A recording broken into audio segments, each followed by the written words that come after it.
Mas assim, uma primeira coisa, mano, que a gente... Tava nem na minha pauta, porque eu montei aqui uma pautinha ontem, né?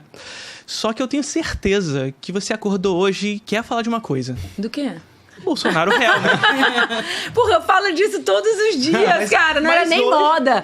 Primeira vez que eu pedi a prisão do Bolsonaro foi em 2013. Ele era meu colega deputado. Nossa, mas agora tá mais perto disso acontecer, né? Sim. E eu fico satisfeita que seja pelo crime correto, sabe? Porque o Bolsonaro, ali, num certo momento, ele virou quase o Al Capone.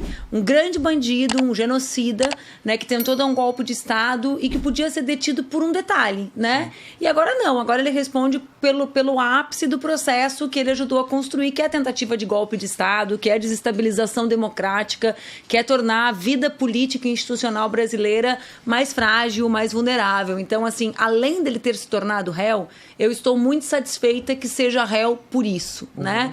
Que não seja algo que ele possa dizer assim, isso aqui era uma firula do sistema político, como ele tenta dizer, né? Mas seja algo coerente com a história dele. Teria que ser né? isso. A gente pode acusar o Bolsonaro de tudo, menos de incoerente, né? Sim. Porque ele é um homem que sempre defendeu a ditadura, né? Que sempre defendeu a saída não democrática para os problemas da vida institucional brasileira, e ele tentou dar o golpe. Sim. Mentiroso ele está sendo agora, tentando dizer que não tentou, Sim. né? Chorando na porta de aeroporto, que não conseguiu sair. Eles nunca decidem qual é o personagem que eles vestem, né? Porque ao mesmo tempo que eles tentam criar essa imagem da política da testosterona, né? Que acho que é um tema super pouco explorado no Brasil, mas dessa política vinculada ao Andrew Tate, que agora talvez a gente consiga tirar do lugar com a série Adolescência, né? Que tem o Tate como o cara que deu, digamos, os instrumentos para que aquilo acontecesse, né? Para que aquilo se materializasse, mas ao mesmo tempo que ele tem essa política da testosterona, em algumas horas ele tenta criar esse personagem do homem vulnerável, né? E,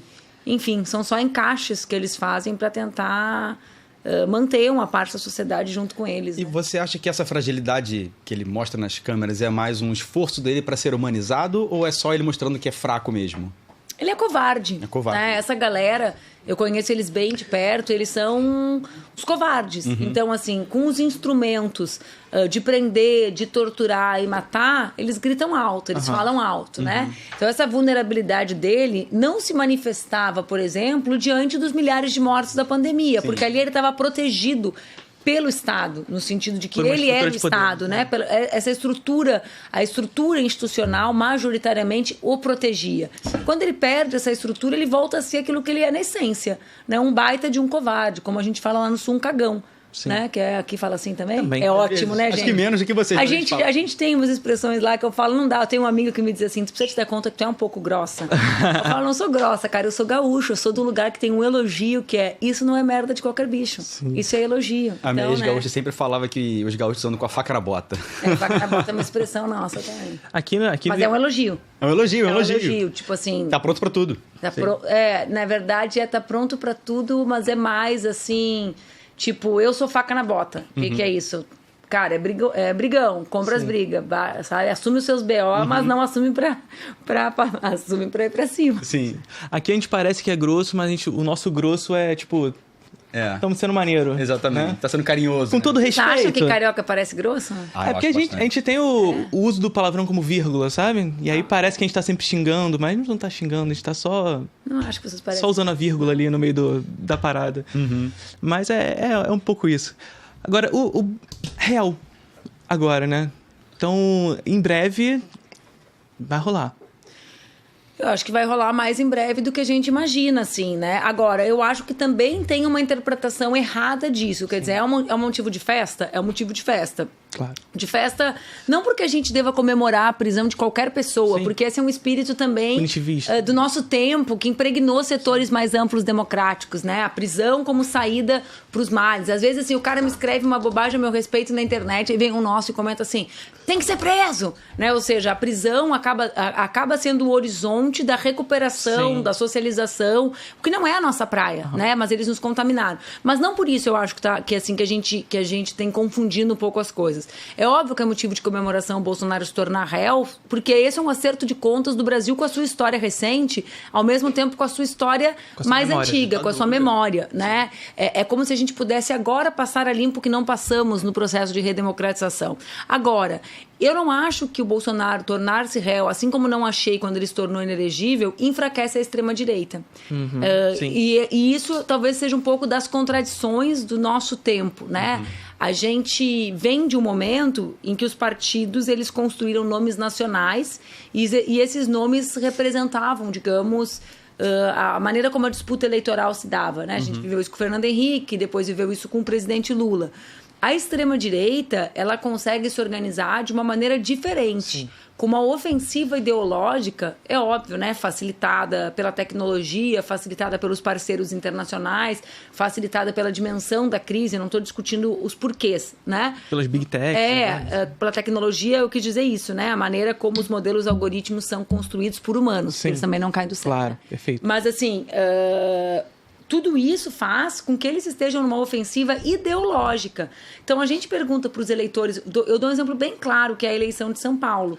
Quando o Pablo Marçal, de um ilustre desconhecido da vida política institucional, ele vai lá e, tecnicamente, empata com o Ricardo Nunes e com o Boulos, né? Porque a diferença foi muito pequena. Mas como que o Marçal fez aquilo? Ele fez pelo que ele tinha antes? Fez, claro. Mas ele fez porque ele defendeu um conjunto de ideias publicamente. Que o prefeito não defendia, mesmo com o apoio do Tarcísio e com o apoio do Bolsonaro, e que o Boulos, por óbvio, não defendia, porque era exatamente ideias opostas a que o Guilherme defende por convicção, por vida, por militância. Então, isso posicionou ele naquele patamar, né, de mais de um quarto da população, as ideias. E acho que a gente precisa estar pronto para, mesmo o Bolsonaro preso, a gente ter um enfrentamento de alta intensidade com a extrema-direita. Inclusive porque a direita mais tradicional, digamos assim... Eu tenho um amigo espanhol que diz que não existe esse papo de direita e extrema-direita, que é extrema-direita e direita extrema, que eles tudo se parecem muito, é a verdade. Mas a direita mais tradicional, um determinado segmento dela, por exemplo, das grandes corporações midiáticas, etc., no final do governo Bolsonaro, estabeleceu um certo dissenso com ele, sobretudo em função do tema da pandemia. Não pelos temas econômicos, não pelos temas de destruição do sistema único de saúde, mas sobretudo pela condição da pandemia, né, que foi, assim, absolutamente desastrosa. Mas esse segmento já tenta se aliançar, por exemplo, com o Tarcísio, transformando ele numa esquerda palatável, né, num sujo arrumadinho, né, assim, né, numa imagem de moderado, de sensato, exatamente, de administrador. tentando passar ele a imagem de um político mais razoável, né? E tudo imagens vazias, porque ele não tem nada que corrobore esse histórico, essa imagem que estão tentando vender dele, né? Ele não tem a prática, né? Não tem nada.